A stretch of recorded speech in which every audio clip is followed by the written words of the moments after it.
Bonjour, je vais vous parler aujourd'hui des clôtures qui, en fait, pour nous, nous créent des droits et devoirs. C'est-à-dire qu'on a le droit de les franchir pour aller faire du drone, au nom de notre droit constitutionnel en fait, à avoir accès à la dite nature. Par contre, il est bien évident que nous ne devons jamais détériorer, lors de notre passage, les clôtures ni les terrains agricoles.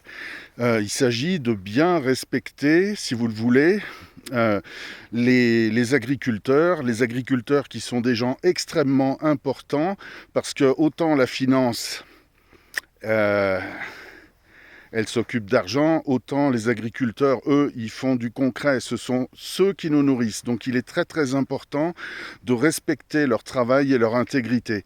Alors nous, en fait, on a le droit de franchir leur clôture, mais en contrepartie de quoi nous devons nous engager en tant que, quelque part, gentleman droneur, à tout laisser dans un état de conformité parfait.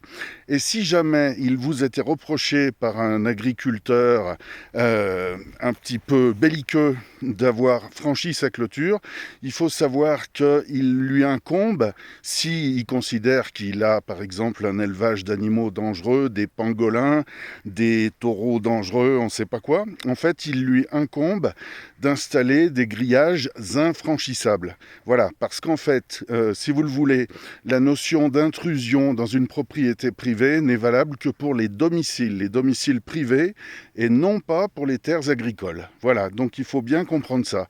On a le droit de passer les clôtures, y compris de voler depuis un terrain clos, mais donc, encore une dernière fois répété, nous devons faire en sorte de ni perturber les animaux, ni abîmer la végétation, ni abîmer les dites clôtures. Voilà, comme ça la chose est claire. Un dernier point, donc étant donné que le franchissement de clôture sur les terrains agricoles n'est pas un délit, de toute façon il est impossible que nous soyons poursuivis à ce titre. Mais restons courtois et polis.